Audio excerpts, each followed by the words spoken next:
Bem-vindos ao nosso curso sobre a Teologia da Libertação. Nesse curso, então, eu quero fazer uma exposição, uma avaliação e crítica da Teologia da Libertação. Nesta aula, vamos ver um pouco sobre o que é a Teologia da Libertação. Depois, nós vamos ver algumas concepções teológicas decorrentes da releitura efetuada pela Teologia da Libertação. Vamos ver os pontos críticos e vamos ver algumas considerações finais. Esse breve curso, com essas 4 aulas, eles são, na verdade, uma preparação para o filme, o documentário que vai ter a respeito da Teologia da Libertação, feita pelo Bernardo Kister e pela Viviane Principal. E também colocar aqui para me colocar esse estudo que eu tenho também a respeito da Teologia da Libertação, visando também a minha participação em relação a esse documentário e a relação a que tanto mal e tanto equívoco isso ainda nos ocasiona, dentro da nossa igreja. Visto que essa não é a posição de toda a igreja, então eu não estou aqui também nem criticando toda a igreja, não. Eu estou aqui criticando um grupo de padres e bispos que acham que estão com a verdade, acham que isso é a verdade, sendo que isso não é a verdade. E nós vamos analisar também. Terá também outras séries de vídeo no qual eu vou falar de Jesus Cristo na Teologia da Libertação, criticando algumas obras cristológicas de Jesus Cristo. Então, uma das tentativas de responder a essa problemática social é a da Teologia da Libertação. É um tema muito complexo e, por vezes, até obscuro. E atualmente se tornou um tema muito polêmico dentro da teologia. Muitos cristãos talvez se sintam obrigados a adotar a Teologia da Libertação, julgando que é a resposta da igreja à questão social ou à miséria das populações latino-americanas. Mas não. Daí a necessidade de lhe dedicarmos, então, este breve curso, com essas 4 aulas, expondo a verdadeira mensagem da Teologia da Libertação e, em seguida, avaliando e criticando ela. O que é a Teologia da Libertação? Antes do mais, então, impõe-se dizer o que se entende classicamente por teologia. Como sugere a etimologia, teologia é o discurso, logos, sobre Deus, theos. Então, a teologia é o discurso sobre Deus. Este discurso é elaborado na base da revelação que o próprio Deus fez de si mesmo. A tradição oral e a escrita, que é a Bíblia, contém essa revelação. O teólogo, portanto, valendo-se da sua razão ou de um sistema filosófico, ele procura penetrar o sentido das verdades reveladas. Assim, por exemplo, se a revelação ensina que Deus é Pai, Filho e Espírito Santo, sem deixar de ser um só Deus, o teólogo procura ilustrar o mistério da Santíssima Trindade. Se a revelação ensina que Jesus é verdadeiro Deus e verdadeiro homem, o teólogo procura aprofundar o significado desse mistério. O mesmo se dá com a Eucaristia e a real presença de Cristo e etc. Em poucas palavras, a teologia é, como se diz em latim, fides quaerens intellectum, fé que procura compreender. O aprofundamento das verdades da fé constitui, então, a teologia dita sistemática ou dogmática, pois procura descrever em um sistema ou em ordem lógica os artigos do credo. A teologia sistemática ou dogmática dá origem à teologia moral, ou seja, ao estudo dos costumes do cristão correspondentes às verdades da fé. A teologia moral diz aos fiéis como hão de traduzir em vida e atos concretos os artigos que eles professam. Distingue-se moral individual e moral social. A moral individual versa sobre o comportamento de cada cristão como tal, ao passo que a moral social tem em vista a estruturação da sociedade segundo os moldes do Evangelho. É dentro da moral social que se situa a doutrina social da Igreja, ou seja, a resposta que a Igreja tira dos Evangelhos para os grandes problemas da sociedade contemporânea. Em linguagem técnica, nós diremos o logos, que é o estudo, ele é anterior à praxis, ao agir. Por quê? Porque o estudo, porque o logos deve ser anterior à praxis? Porque o estudo deve ser anterior ao agir?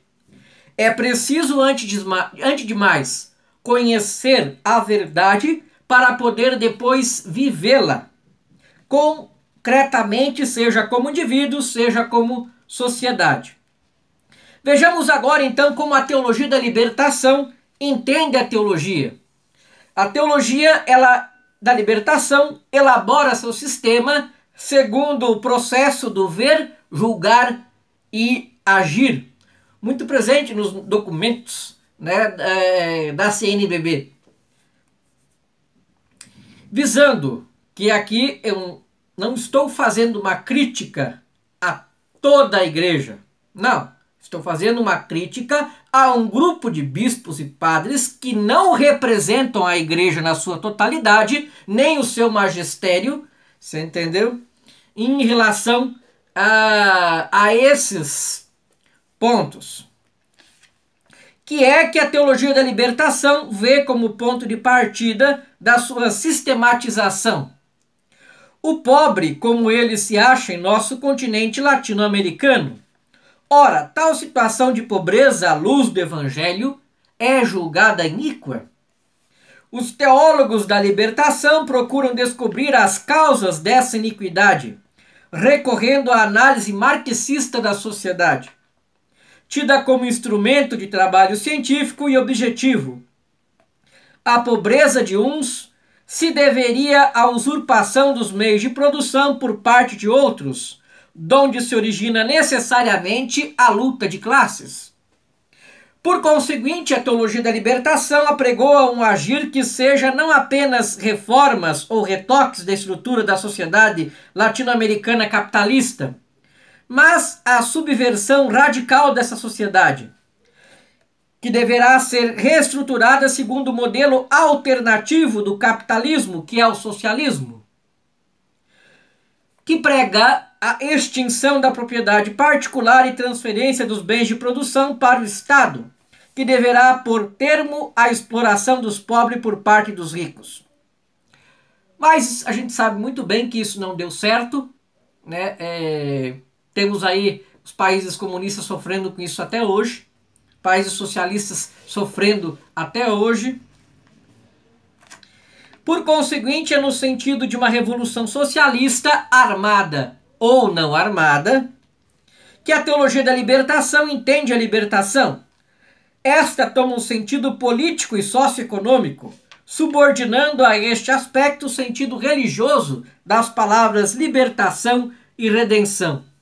É, pois, então, desta maneira que a teologia da libertação faz uma releitura ou uma revisão dos conceitos da fé. O projeto de libertar da opressão os pobres lança nova luz sobre os artigos do credo, de modo que estes passam a ter sentido um pouco diverso do que tem na teologia clássica, como se verá na nossa próxima aula. Importa notar que há várias maneiras de realizar a mencionada releitura. umas mais, outras menos extremadas. Em consequência, é oportuno falar de teologias da libertação no plural. Enfim, neste curso nós teremos em vista as modalidades mais extremadas da teologia de libertação, pois são estas que têm causado um celeuma. Então, vê-se assim que a teologia da libertação, em vez de analisar as verdades da fé por causa das verdades da fé, ou para melhor penetrá-las, ela analisa os artigos do credo em função de uma finalidade concreta sociopolítica pré-definida. Subordina o conteúdo da revelação à obtenção de uma nova sociedade estruturada segundo o modelo socialista. Com outras palavras, nós dizemos que a teologia clássica, ela ensina que deve-se primeiro seguir o estudo, para depois a praxis, a prática, e a teologia da libertação, ela inverte isso. Primeiro a prática e depois o estudo. Então, na nossa próxima aula, vamos examinar as concepções teológicas decorrentes da releitura efetuada pela teologia da libertação. Vemos que agora isso também um pouquinho mudou, né? Eles tiraram um pouquinho a pobriolatria que eles faziam e agora é um cuidado com a questão ecológica, né? É uma ecolatria, né? Porque eles tiram Deus desses aspectos e falam muito do cuidado comum, achando que a igreja ela é uma ONG ambientalista e não é esse o papel. Não que nós não devemos de cuidar da criação, né, de cuidar das coisas que Deus nos deu, né? Sim, devemos cuidar da criação, né? Também não devemos excluir o pobre, não, muito pelo contrário, nós também, Jesus também foi a favor dos pobres, mas não só dos pobres, ele também esteve com ricos, Deus não faz acepção de pessoas, né? O que eu quero frisar aqui, né, é o cuidado com aquilo que é certo, para não ficar se aliando a doutrinas, a ideologias, né, que não enriquecem a vida espiritual como um todo. Então o cuidado, meu sentido nesses vídeos aqui é de mostrar o cuidado, de tentar alertar. Então eu não estou fazendo uma crítica à igreja ou a membros da igreja, não, muito pelo contrário. É tentar alertar esses fiéis, alertar esses pastores, alertar esses bispos aos cuidados e aos males e equívocos que isso provoca. Então esse é o meu intuito. Não é o seu intuito de criticar, né, os que seguem essas linhas e defendem essas bandeiras ideológicas, os amiguinhos do Lula ligado ao PT, que são fundadores aqui dessa teologia da libertação. Não, não é fazer nenhuma crítica. É muito pelo contrário, é alertar os fiéis nesse sentido e alertar até eles mesmos, né, em relação a essas coisas. Muito obrigado pela sua atenção e até nossa próxima aula.